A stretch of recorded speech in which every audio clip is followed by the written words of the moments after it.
The bitter December wind whipped across the Montana plains, carrying with it the promise of an early snowstorm. Ethan Miller pulled his worn leather jacket tighter around his shoulders as he urged his horse, Rusty, to quicken their pace. The setting sun cast long shadows across the landscape, painting the rolling hills in shades of amber and gold. At 32, Ethan had spent most of his life on these lands, working as a ranch hand before saving enough to lease his own modest plot near the Blackfeet Reservation. "Come on, boy," he muttered to Rusty, patting the horse's neck. "We need to check that broken fence line before this weather turns." The sky darkened ominously as they approached the northern edge of his property, where his land bordered the reservation. Ethan had always maintained respectful, if distant, relations with his Blackfeet neighbors. They kept to themselves, and he did the same, a mutual understanding that had served both parties well over the years. As he dismounted to inspect a section of damaged fence, the first snowflakes began to fall. Ethan worked quickly, his calloused hands deftly securing the loose wire. The temperature was dropping rapidly, and the last thing he needed was for his small herd of cattle to wander onto reservation land during the night. A faint sound caught his attention, barely audible above the whistling wind. Ethan paused, listening intently. There it was again, a soft whimper, almost like a child's cry. He abandoned the fence and moved cautiously toward a cluster of juniper bushes several yards away. "Hello," he called, his breath forming clouds in the frigid air. "Someone there?" At first, he saw nothing. Then, as he pushed aside a branch, his eyes fell upon a small figure huddled against the trunk of a tree. A girl, no more than 9 or 10 years old, with long black hair and distinctive native features, stared up at him with wide, frightened eyes. She wore only a thin sweater and jeans, woefully inadequate for the plummeting temperatures. "Hey there," Ethan said softly, crouching down to appear less intimidating. "Are you okay?" The girl didn't respond, but Ethan could see she was shivering violently. Her lips had taken on a bluish tinge, and her small hands were red with cold. "You're freezing," he said, immediately shrugging off his prized jacket, the one his father had given him before passing away 3 years ago. Without hesitation, he wrapped it around the girl's shoulders. It engulfed her small frame, but would provide much-needed warmth. "My name's Ethan," he continued, keeping his voice gentle. "What's yours?" Still, the girl remained silent, though her eyes never left his face. Ethan noticed a small beaded bracelet on her wrist, featuring a traditional Blackfeet design. He remembered seeing similar crafts at the reservation's summer festival the previous year. "You're from the reservation, aren't you?" he asked, receiving only a slight nod in response. "Are you lost?" The snow was falling more heavily now, and darkness was settling across the plains. Ethan knew he couldn't leave her here, but he was also aware of the delicate situation. Taking a native child from near reservation land, even with the best intentions, could be severely misinterpreted. "Listen," he said, making a quick decision. "You need to get warm. My cabin's not far. I can take you there, call the reservation, and get you home safe. Would that be okay?" After a moment's hesitation, the girl gave another small nod. When Ethan slowly reached out his hand, she took it, her fingers ice-cold against his skin. He helped her onto Rusty, then mounted behind her, making sure she was secure. As they rode toward his cabin, Ethan couldn't help but wonder how she had ended up alone in such dangerous conditions. The reservation was at least 3 miles away, and with a storm brewing, that distance could be life-threatening for anyone, let alone a child. "Don't worry," he assured her as they approached his small, wooden cabin, smoke already rising from the chimney thanks to the timer he'd set on the stove that morning. "We'll get you warmed up and back to your family." As they dismounted, the girl finally spoke, her voice barely above a whisper. "Nina," she said, looking up at him with eyes that seemed far older than her years. "My name is Nina Two Stars." Ethan smiled, relieved to hear her speak at last. "Nice to meet you, Nina Two Stars. Let's get you inside before this snow buries us both." Little did Ethan know that this chance encounter would set in motion events that would forever alter the course of his quiet, solitary life on the Montana plains. The cabin's warmth enveloped them as Ethan ushered Nina inside. The single-room structure was modest but tidy, with a wood-burning stove in one corner, a small kitchenette in another, and a living area that doubled as Ethan's bedroom. Handmade furniture and practical necessities filled the space. Nothing fancy, but everything a man living alone on the plains might need. "Here," Ethan said, guiding Nina to a chair near the stove. "Let's get you warmed up." He added another log to the fire, then rummaged through a trunk at the foot of his bed, producing a thick woolen blanket. Nina remained silent, her eyes darting around the unfamiliar surroundings as she clutched Ethan's jacket tightly around her small shoulders. "I'm going to make some hot chocolate," Ethan announced, filling a kettle with water. "Then we'll call the reservation office to let them know you're safe." As the water heated, Ethan observed his unexpected guest. Despite her obvious fear, there was a quiet resilience in her posture. Her long black hair was adorned with a small beaded hairpin, and beneath the dirt and cold, her face held a determined expression. Nina Two Stars was frightened, but she wasn't broken. "Can you tell me how you ended up out there?" Ethan asked gently, setting a steaming mug of hot chocolate before her. Nina wrapped her hands around the mug, savoring its warmth. After taking a cautious sip, she spoke, her voice slightly stronger than before. "I was with my grandfather. We were collecting sage for a ceremony." She paused, her brow furrowing. "He told me to wait by the big rock while he walked further. But then some men came, white men in a big truck. They were talking to grandfather, and they looked angry." Ethan felt a knot form in his stomach. "What happened then?" "Grandfather told me to run and hide. So I did." Nina's eyes welled with tears. "I ran until I couldn't hear them anymore. Then I got lost. I tried to find my way back, but everything looked the same, and it got so cold." Ethan nodded, processing her story. Land disputes between the reservation and neighboring properties were not uncommon, though they rarely escalated beyond heated words. He thought of Thomas Webb, the wealthy rancher whose vast property bordered the reservation on its eastern edge. Webb had been pushing to expand his operation for years, often with little regard for boundaries or traditions. "Nina, I need to call the reservation," Ethan said, reaching for his phone. "What's your grandfather's name?" "Joseph Two Stars," she replied. "He's an elder in our council." Ethan's eyebrows raised slightly. Joseph Two Stars was well known throughout the county, respected both on and off the reservation for his advocacy work and cultural leadership. If he was involved in some kind of confrontation, the phone rang 4 times before someone answered. Ethan explained the situation as concisely as possible, relief washing over him when the woman on the other end confirmed that a search party was already looking for both Nina and her grandfather. "They'll send someone to pick her up," Ethan told Nina after ending the call. "They're looking for your grandfather, too." Nina's face crumpled. What if those men heard him? Ethan sat across from her, choosing his words carefully. "Your grandfather is a wise man, Nina, and the people at the reservation know these lands better than anyone. They'll find him." Before Nina could respond, the sound of approaching vehicles broke the evening quiet. Ethan moved to the window, tensing when he saw 3 pickup trucks pulling up outside his cabin. At least 8 Blackfeet men emerged, their expressions grave in the headlights' glow. "They're here," Ethan said, trying to keep his voice neutral despite his sudden unease. He opened the door before they could knock, raising his hands slightly in a gesture of peace. "Evening," he greeted them. "Nina's inside, safe and warm. I called the office." "Step aside," the lead man interrupted, his voice colder than the falling snow. His dark eyes held none of the gratitude Ethan had expected, only suspicion and barely contained anger. Nina appeared at Ethan's side, still wrapped in his jacket. "Robert," she exclaimed, recognizing one of the younger men. "Where's grandfather? Did you find him?" Robert moved forward, gently pulling Nina away from Ethan. "We're still looking for him, little one," he said softly, before his gaze hardened as it returned to Ethan. "You found her near the north fence line? Exactly where?" "About a quarter-mile east of the creek bend," Ethan replied, increasingly aware of the tension in the air. "She was alone, freezing. I brought her here to warm up and call you folks. That's all."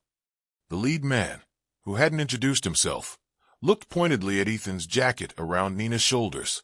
And this? She was cold, Ethan said simply. She needed it more than I did. An uncomfortable silence fell over the group, broken only by the sound of the wind and snow against the cabin walls. Something unspoken hung in the air, an accusation, perhaps, or a deeper conflict that Ethan couldn't fully grasp. "We'll take her now," the man finally said, turning away. "And we'll take our search west, toward Webb's property." As they led Nina toward one of the trucks, Ethan called out, "My jacket!" "We'll return it," Robert responded, his tone making it clear the conversation was over. Ethan stood in his doorway, watching as the trucks disappeared into the snowy night, leaving him alone with a sense that something significant had just transpired, something that reached far beyond a lost child in a snowstorm. Morning arrived with clear skies, and a landscape transformed by several inches of fresh snow. Ethan had slept poorly, his mind replaying the encounter with the Blackfeet men, analyzing their reactions, their suspicion. Something about the situation felt unresolved, like the first rumble of thunder before a storm. After tending to a small herd and mending the remaining sections of damaged fence, Ethan found himself repeatedly glancing toward the reservation. No word had come about Joseph Two Stars, and his jacket had not been returned. Under normal circumstances, he would have let it go. It was just a jacket, after all. But these weren't normal circumstances, and something pulled at him, urging him to understand what had happened. By early afternoon, Ethan had made his decision. He saddled Rusty and rode toward the trading post that sat just at the edge of the reservation, neutral ground where native and non-native residents occasionally mingled. Sarah Running Elk had operated the post for nearly 20 years, selling everything from groceries to handcrafted jewelry. If anyone could offer insight without judgment, it would be her. The trading post was quiet when Ethan arrived, with only an elderly couple browsing the craft section. Sarah looked up from her inventory list as the bell above the door announced his entrance. "Ethan Miller," she said, her weathered face crinkling into a smile that didn't quite reach her eyes. "Heard you had some excitement last night." News traveled fast in small communities. Ethan removed his hat, approaching the counter. "You could say that. I was hoping you might know if they found Joseph Two Stars." Sarah's expression grew serious. "They found him around midnight, half frozen in a ravine near Webb's eastern fence line. Looks like he fell while trying to make his way back to the reservation in the dark." "Is he all right?" Ethan asked, genuine concern in his voice. "Mild hypothermia, some bruising. He'll recover." Sarah studied Ethan for a moment. "You really don't know what's going on, do you?" Ethan shook his head, confusion evident on his face. "All I know is I found a freezing child on my property, tried to help her, and got treated like I'd done something wrong." Sarah sighed, setting down her pen. "Walk with me," she said, gesturing toward the back of the store. Once they were out of earshot of the other customers, she continued in a lowered voice. "You've only been here, 5 years? There's history in these parts that goes deeper than property lines, Ethan." "What kind of history?" "Your land," Sarah said. "The parcel you lease from the Martinez estate. It used to be part of the reservation, about 40 years ago. A piece that was, let's say, redistributed during one of the government's many revisions of treaty boundaries." Ethan frowned. "I didn't know that." "Most newcomers don't," Sarah replied. "But the Two Stars family, they know.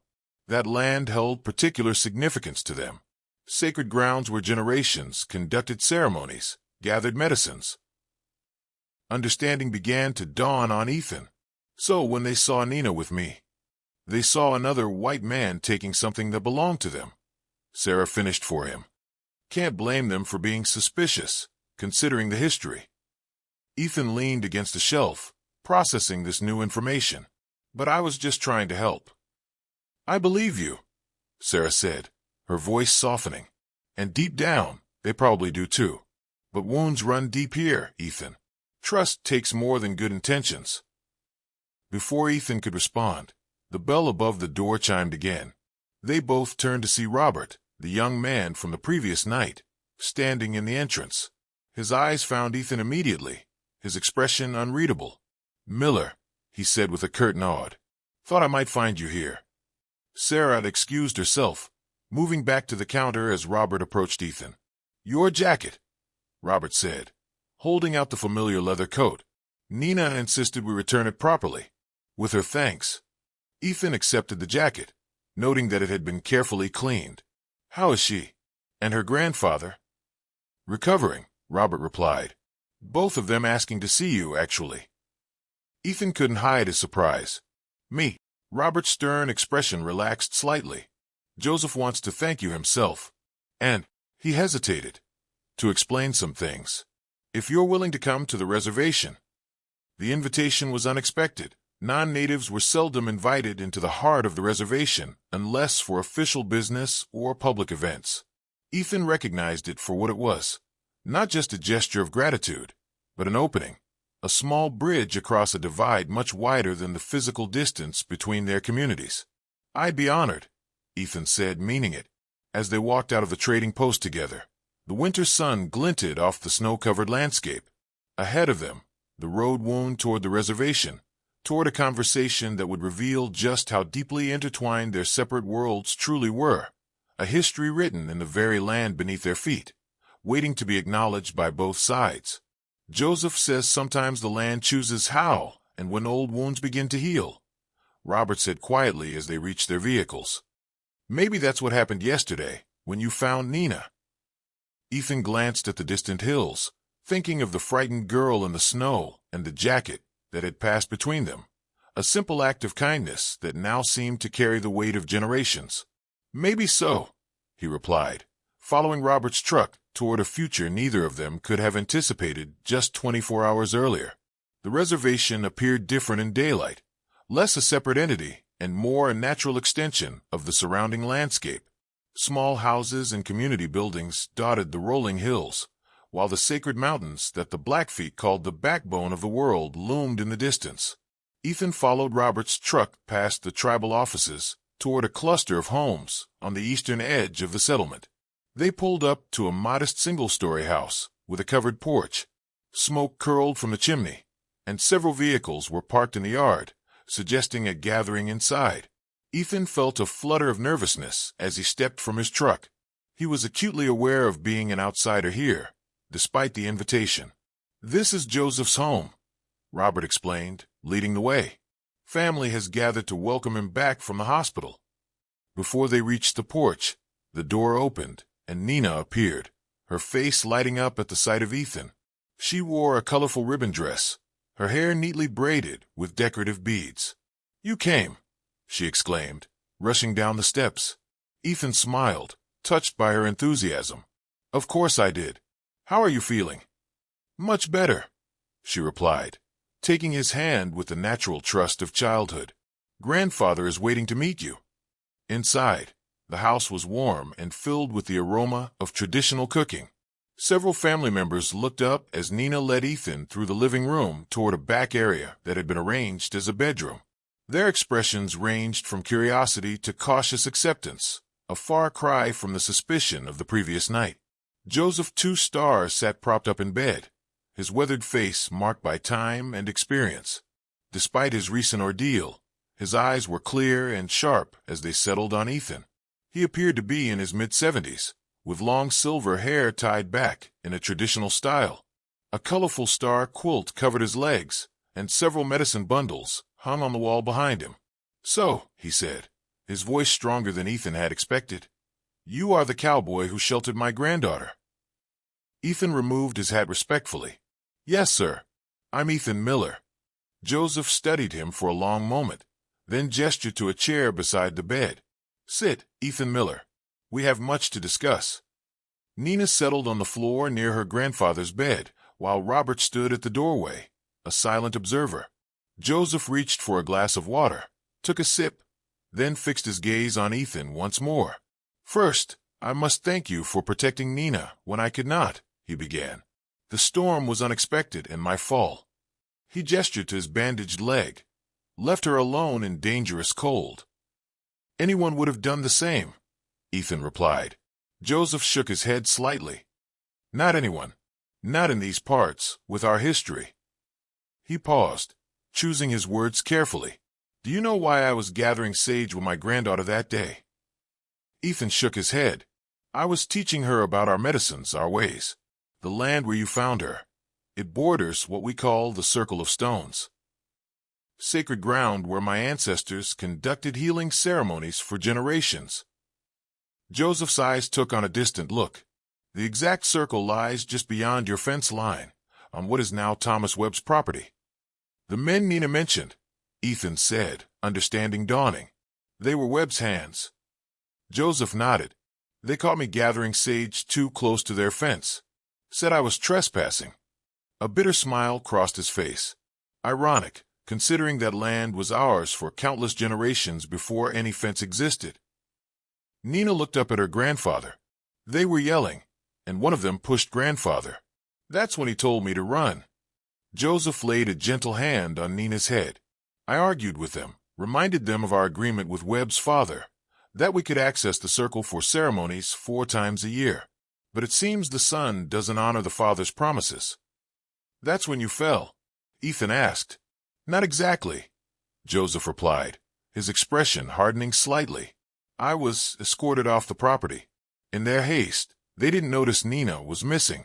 I tried to go back for her. Took a shortcut through the ravine in the growing storm. That's when I fell. The room fell silent as Ethan absorbed this information. He thought of Webb, a third-generation rancher who had expanded aggressively over the past decade, known for his political connections and dismissive attitude toward reservation concerns. The Circle of Stones, Ethan said finally. It's on my property too, isn't it? At least partly. Joseph's eyes widened slightly, surprised by Ethan's perception. Yes, the western edge crosses onto the land you now lease. Your fence cuts right through it, though the stones were removed long ago when the boundary was redrawn. That's why you were suspicious when I found Nina, Ethan concluded, looking at Robert. You thought I might have been with Webb's men. Robert nodded, stepping further into the room. We've had incidents before, confrontations over that land. When Nina mentioned men arguing with her grandfather, and then you appeared with her. We judged too quickly, Joseph admitted. For that, I apologize. Ethan shook his head. No need. I understand better now. Joseph leaned forward, his expression intensifying. Do you understand what it means when sacred land is divided by fences and property lines? When ceremonies that have sustained a people for centuries must be abandoned because someone else now owns the ground? The question hung in the air, challenging Ethan to see beyond his own perspective, to glimpse a world where land was not merely property but identity, history, and spirit combined. I'm beginning to, Ethan answered honestly, and I'd like to understand more. 2 weeks passed before Ethan saw Joseph Two Stars again. The elder's words had stayed with him, prompting late-night research into the history of land transfers in the county and deep reflection on his own place within that complex narrative. The more he learned, the more he recognized the privilege inherent in his position, the ability to lease and work land that others considered sacred, yet could no longer access. The winter deepened, bringing shorter days and longer nights. Ethan maintained his regular routine, tending to his small herd and preparing for the harshest months ahead. But something had shifted in his awareness of the landscape around him. He found himself pausing sometimes, looking toward the area Joseph had called the Circle of Stones, trying to imagine what it had been like before fences divided the plains. On a crisp Sunday morning, Ethan was repairing his barn door when the sound of approaching vehicles caught his attention. He stepped outside to see 3 pickup trucks making their way up his long driveway, the same trucks that had come for Nina during the snowstorm. This time, however, they moved slowly, deliberately, their approach lacking the urgency of that night. As they drew closer, Ethan recognized Joseph in the passenger seat of the lead truck, with Robert driving. Behind them, several other tribal members followed, including Nina and an elderly woman Ethan hadn't met before. They parked in a semicircle near the barn, and Robert helped Joseph out of the vehicle, supporting him as he found his footing with a walking stick. Joseph, Ethan greeted him, crossing the yard. This is unexpected. The elder smiled, the lines around his eyes deepening. Not an intrusion, I hope? Not at all, Ethan assured him. What brings you out this way? Joseph gestured to the people emerging from the other vehicles. We've come to perform a ceremony, if you'll permit it. The first snow has fallen, and traditionally, we would conduct a winter blessing at the Circle of Stones. Ethan looked at the assembled group, about 15 people in total, ranging from elders to young children. They stood quietly, waiting for his response, their breath visible in the cold air. Of course, Ethan said without hesitation. You're welcome here, all of you. Relief and gratitude flashed across Joseph's face. Thank you. The main circle lies beyond your land, on Webb's property, but a portion crosses your eastern boundary. We thought, perhaps, with your permission. You don't need my permission, Ethan said firmly. If this land is sacred to your people, then I'm honored you would include it in your ceremony. Robert stepped forward, carrying what appeared to be rolled blankets and a small drum. We won't disturb your work. The ceremony will take about an hour. Ethan nodded, then made a decision. I'll stay inside, give you privacy unless. Would it be appropriate for me to observe? To learn. Joseph and the elderly woman exchanged glances, a silent communication passing between them. Finally, Joseph turned back to Ethan. This time, you should watch from a distance, he said gently. Some ceremonies are meant only for those who understand their meaning. But afterward, if you wish to learn more about our ways, we would welcome that interest. Ethan accepted this boundary with respect. I understand. Please, use whatever part of the land you need. The group moved eastward, toward the property line that Ethan now knew cut through ancient ceremonial grounds. He watched from his porch as they formed a circle in the snow, spreading blankets for the elders to sit upon. The soft sound of a drum began, accompanied by voices raised in songs he couldn't understand but could feel, haunting melodies that seemed to rise and fall with the wind itself. For nearly an hour, Ethan observed from a respectful distance as the Blackfeet conducted their ceremony. Though he couldn't grasp the specific meanings, he recognized the reverence with which they treated the land, the careful way they acknowledged each direction, the offering of sacred herbs to the fire they had built.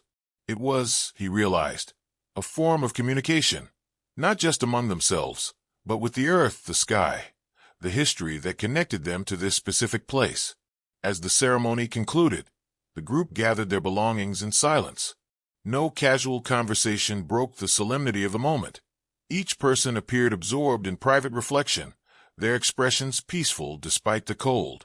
They returned to their vehicles without fanfare, but Joseph, supported by Robert, made his way to where Ethan stood. Thank you, the elder said simply.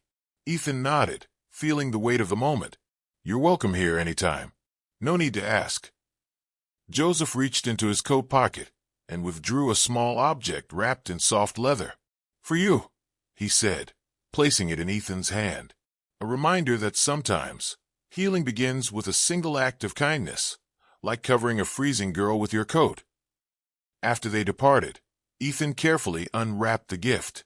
Inside lay a small, intricately beaded medallion featuring a circular pattern of stars, a miniature representation of the sacred circle that had once dominated these plains, now divided by property lines, but still alive in memory and tradition. He stood in the fading afternoon light, the medallion warm in his palm, watching as the trucks disappeared down his driveway. They had come in silence and departed the same way, not with the tension of their first encounter, but with the quiet dignity of people reclaiming, if only briefly, a connection to land that transcended modern boundaries. In that moment, Ethan understood that he was not just a leaseholder of property, but a temporary steward of something far more significant, a place where multiple histories converged, where healing might begin through simple acts of recognition and respect.